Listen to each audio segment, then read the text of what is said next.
Well, we're entering the final month. We're actually beyond that, to be honest, but the final calendar month of the liturgical year. We have entered it, and we're continuing in Romans, and we are now in the month where the focus is on our loved ones who have gone before us and on our preparation, in a sense, for when Jesus is coming again. This is that period where we celebrate the same thing for 2 months, 1 month looking at it in one way and the other month looking at it another way. So what it is during this month we're kind of saying to ourselves, are you ready? Are you ready to encounter Jesus? And then next month, because we focus on the coming of the Lord, we also ask the same question, but in a different way. Hey, are you ready to encounter Jesus? So that's these 2 months. This is the end of the liturgical year.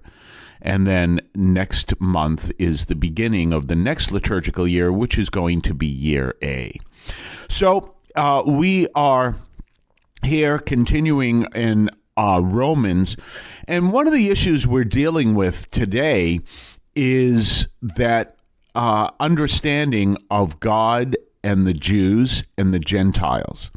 Now, here's the thing. We have to go back to who Paul is. Paul was a Pharisee. He was a member of the Pharisee party, and he was very devout and extremely strong. We know that he was involved in killing Christians who are starting to spread this new sect in his concerns, and ultimately had his transformation experience. He was converted, and now he's as strong as he was against Christians for Christianity now. So this is what Paul is doing, but he was Jewish. So he talks about, and part of this would have appeared over the weekend, but in fact, because of All Saints' Day and All Souls' Day, it didn't. And so what we have here is this intense love for the Jews, his own people, and then his question, but what about them, in light of the fact that they refused to accept Jesus at the time? Well, he's bringing out this whole understanding, and this is kind of powerful. Always keep in mind that the true Christian vision has an understanding of God that is huge. And do understand that our comprehension of God is growing all the time. This is one of the reasons why I was kind of thinking about this morning at breakfast.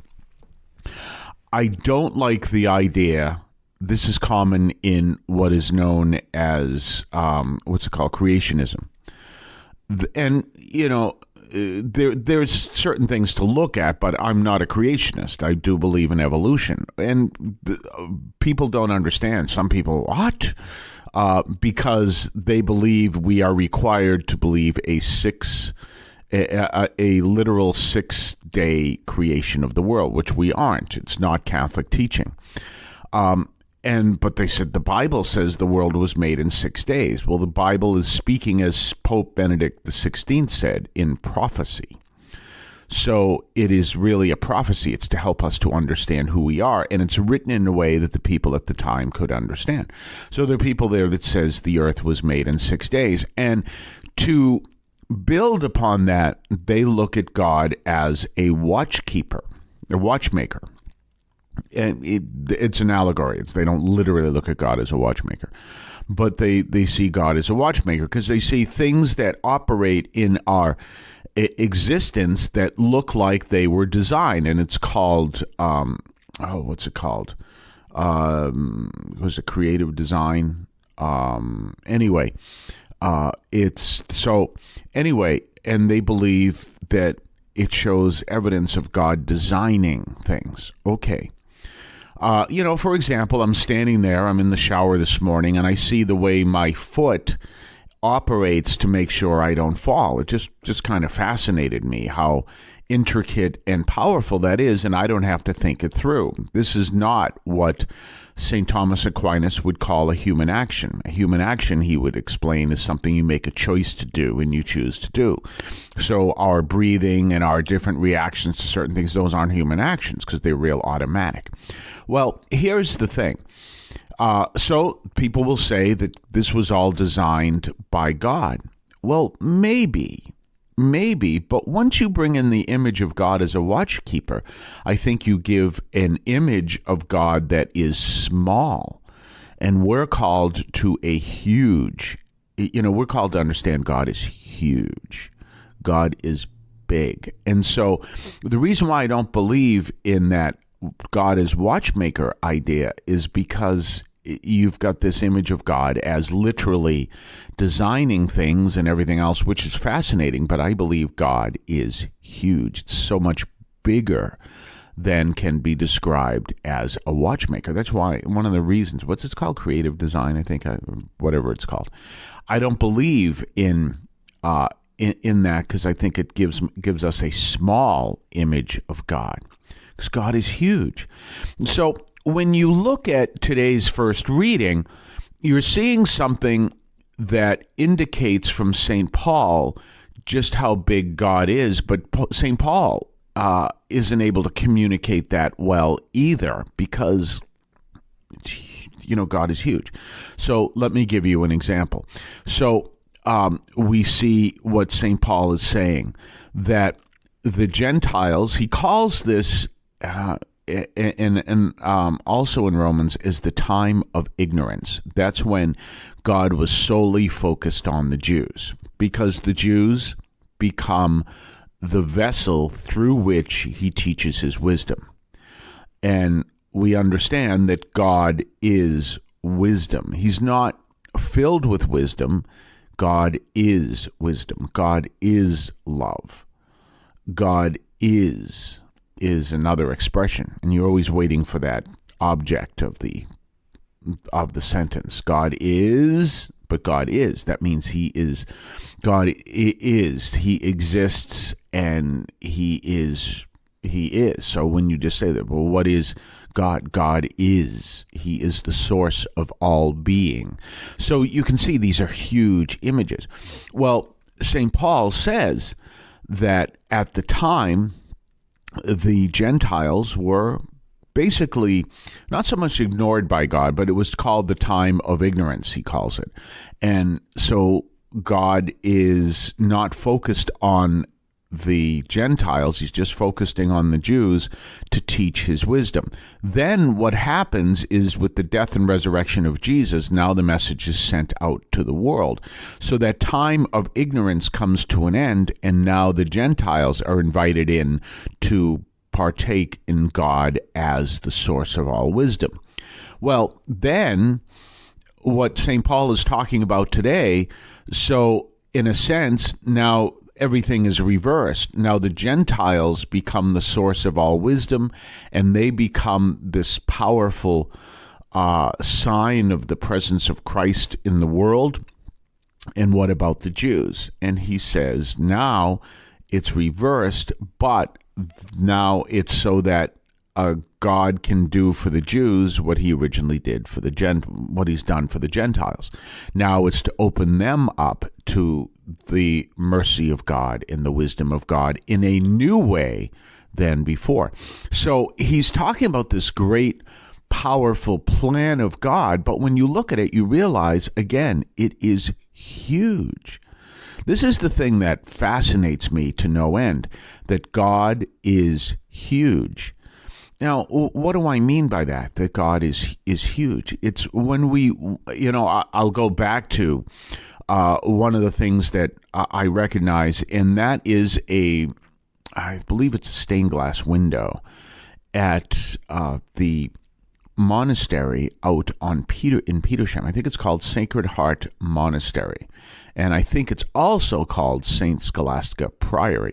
It's a monastery out on Route 32 in Petersham, Massachusetts. It's up by Athol.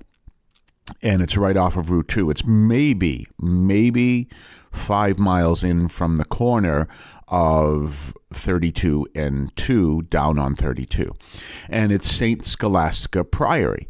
So, and St. Sacred Heart Monastery. So what you have there is this chapel. On one side is the priory, and that's for nuns who are monastic.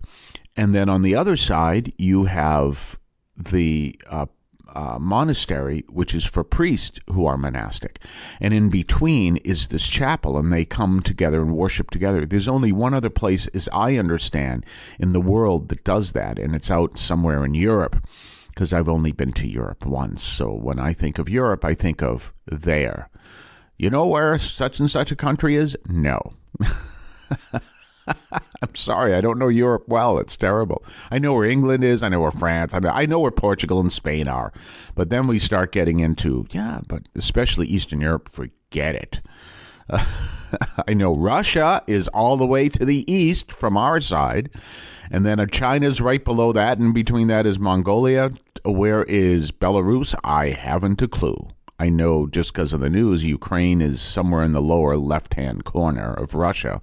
That's about it. It's really bad. Whereas all these other countries, Poland is somewhere between Germany and Russia. Okay, so it's in Europe, somewhere over there. I think it's Switzerland, might be Sweden. Yep, very good. It kind of reminds me of the story of the priest who spent the summer with us when I was in Somerville. And he was coming from Rome. He's a great guy. He's going to spend the summer with us. And he was from India. And his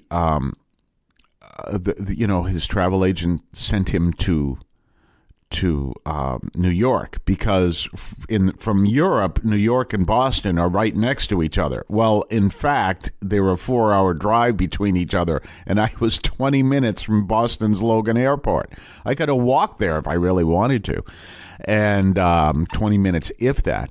So I was 20 minutes from Boston's Logan Airport, and I had to drive. Not only did I had to drive to pick him up in New York. Here's the thing that's the killer. It was 4th of July weekend. It took me 4 hours to get there and 8 hours to get back. So, yeah, sometimes we can get lost in that whole idea. Well, it's only a little distance in between. Yeah, from our perspective, but not in reality. So, in any case, if you go to this monastery, you see this image, which I'm assuming is an image of God in a sense, and it doesn't look like a human figure at all. It's just an image. Now, maybe it's just a piece of art, but I look at that and says that really does describe God, because it's beyond our ability to understand, and that's so powerful. Beyond our ability to understand fully who God is.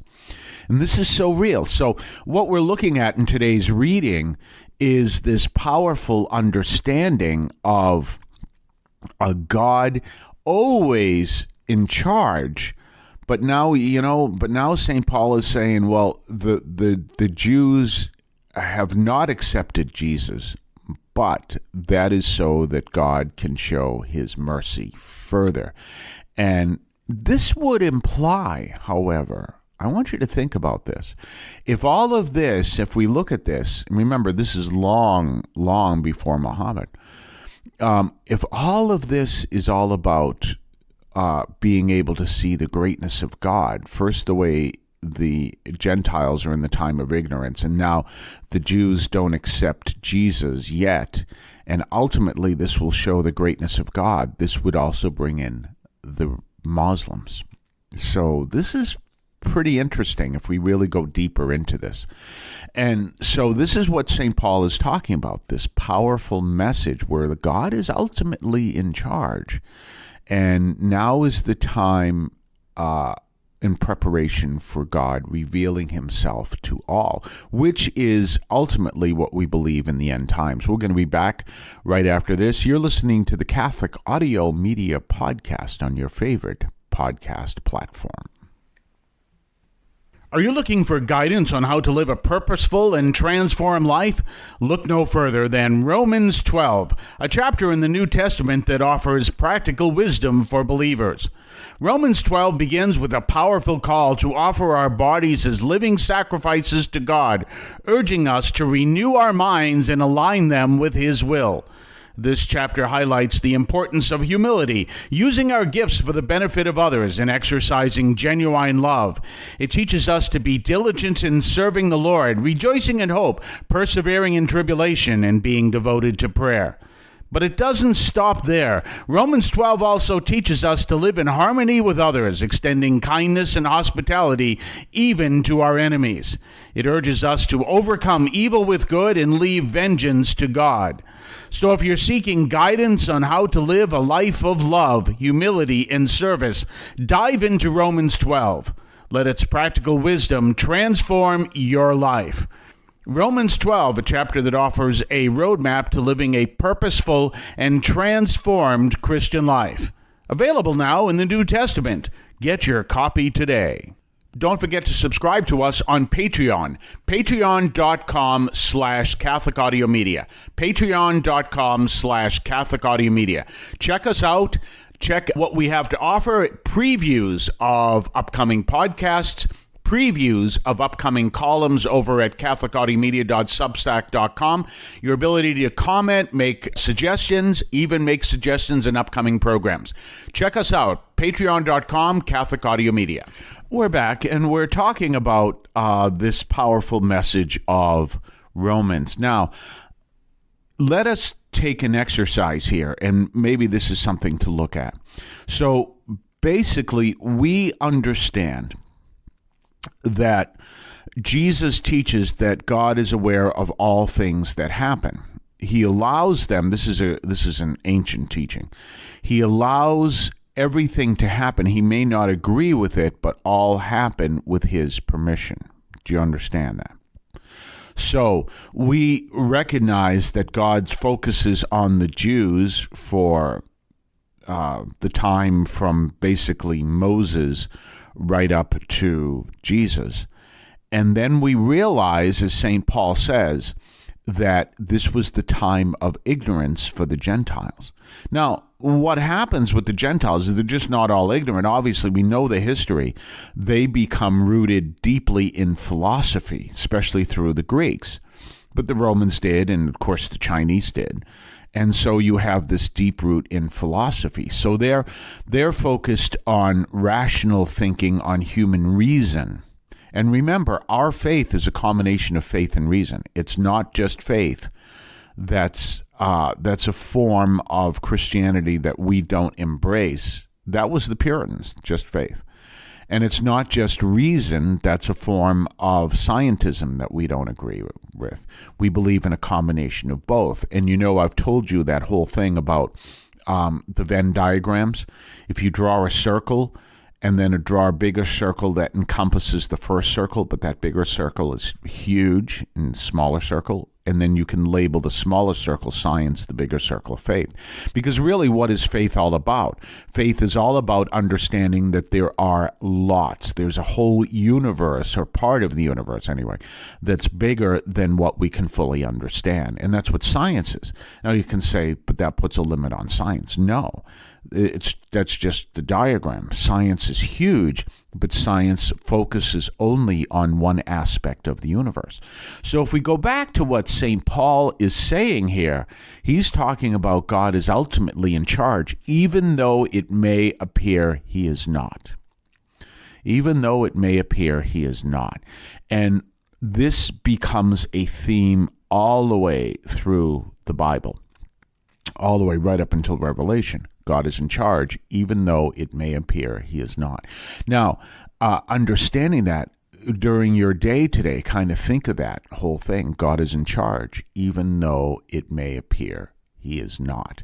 Really incredible. Once we go to the deepest levels of that, which we ultimately can't reach because it's so profound, then we understand a powerful ubiquity in God, a powerful God permeates everything.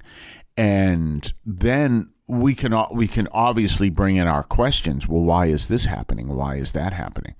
One of the fascinating things that we can understand is people will say, well, why is there evil in the world? And the answer can be, because remember where evil comes from. Evil comes from turning away from God. Evil is the primation of, evil is turning away from God. I just forgot the word. Anyway, evil. So in any case, I'm 67. Keep that in mind. So evil is turning away from God, right? Well, privation. That was the word I was looking for. Evil is the privation of the good. You have God is the source of all goodness. Where do you walk? If you walk away from God, where do you go? You go to where God is not. Okay? And if God is the source of all that is good, what is left when you walk away from him? Nothing that is good, because he's the source of all that is good. Do you understand that?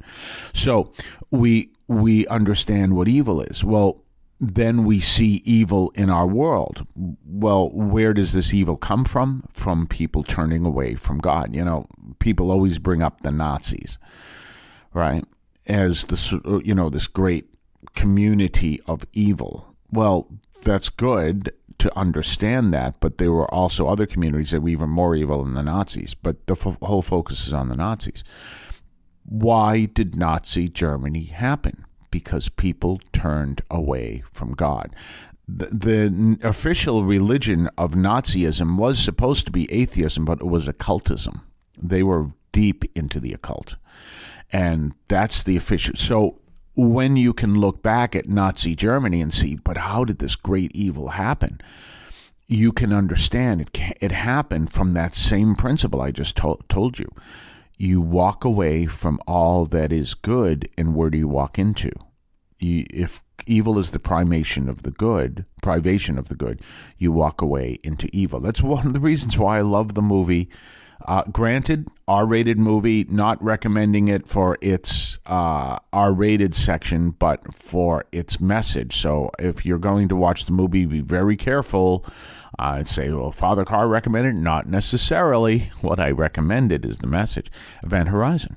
That's what Event Horizon is all about, just communicating that reality. It doesn't use God. It's even the writer might say, oh, there's nothing to do with God in the movie. No, there isn't. But it is that whole dramatization of evil being the privation of the good. So, and when evil happens, and say, well, God allowed this to happen so that you can see what evil looks like. I was talking to someone the other day. It was a teacher, or a retired teacher. It's one of the biggest questions I have had in regards to literature. Should H.P. Lovecraft be taught to maybe like junior high school students? And H.P. Lovecraft wrote horror stories. And so why would you teach that? Really simple. He had a powerful message, especially in his message, The Strange Case of Charles Dexter Ward. Fascinating story. I think it's a novella, The Strange Case of Charles Dexter Ward. And one of the lines in the story is, we have the freedom to do anything. I forget exactly how it's written, but it's, so the words are not exact. We have the freedom to do anything we want, but some things should not be done. I think that's a powerful story to teach to high schoolers.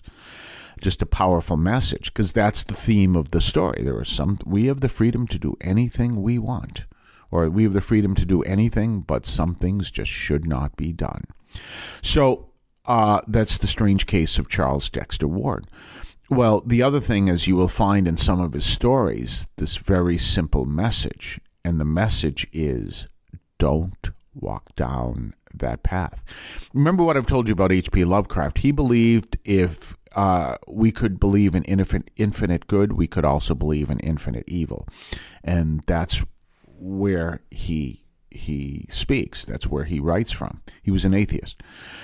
So if you were to teach that, you would bring that message and then bring a little religion into it. If we seek to do the will of God, we seek to do that which is has its source in all that is good. if we seek to reject the will of God, we're on our own, and we could end up down these awful paths. And again, go back to H.P. Lovecraft. Don't walk down that path. Or we have the freedom to do anything we want, but some things should not be done. And we can see that in Nazi Germany. Nazi Germany, the source of Nazi Germany is the philosophy of Friedrich Nietzsche, who said God is dead. And now we can make our own morality now. We can change everything now. The reason why the Jews were treated the way they were is because Hitler set up a system where citizenship, this is why citizenship is so important. Citizenship was defined by race, not by nation or territory. And he excluded the Jews from being citizens. So none of them were citizens in Nazi Germany because of the fact that they were excluded by the laws of Germany. Always remember the words of Martin Luther King Jr., he's Reverend Dr. Martin Luther King, who taught, remember, everything that happened in Nazi Germany was legal. And that's all because what did they do? They turned away from the source of all that is good. Where did they go? Into unspeakable evil. And when you think of that unspeakable evil in which they existed, now we can look back at that and other cultures too and say, well, where did this come from? That came from turning away from the good and embracing that which is a privation of the good, and there is nothing good in that, and that can be infinite. Do you understand?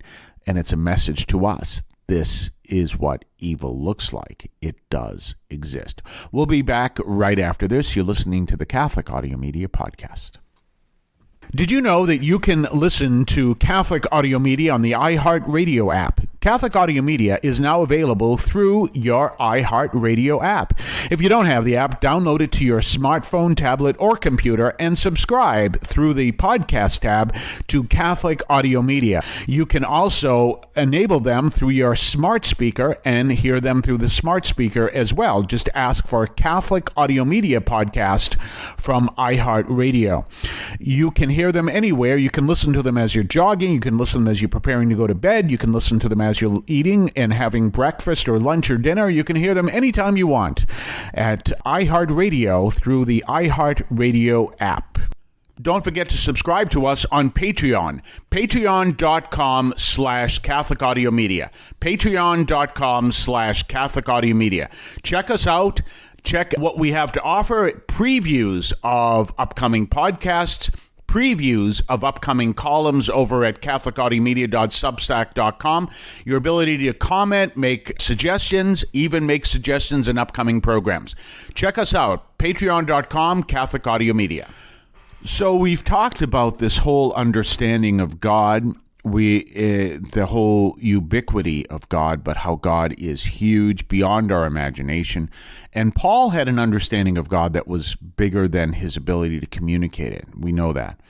And then we talked about the understanding of God is the source of all that is good, because God is good, goodness, the reality of good. And so when we walk away from God, we walk into darkness. Because evil is the privation of the good. So let us ask a question that you may, if you subscribe, if you don't subscribe, if you do, and comment. Can you come up with an example of what it looks like when someone turns away from the source of all that is good? Remember, the only option there is to walk from the light that is the source of all that is good into darkness. What can that possibly look like? So put that in a comment or send it to producer@catholicaudiomedia.com. That's producer@catholicaudiomedia.com. Don't forget to like and subscribe. It really helps our algorithm. And in the meantime, we will see you again tomorrow. We're going to continue in Romans as our first reading and look at some of the powerful, deep, profound things that we can extrapolate from St. Paul. The Catholic teaching in this podcast is reflected and presented as accurately as possible. The opinions expressed are those of the participants and do not necessarily reflect those of the Archdiocese of Boston or any other institution.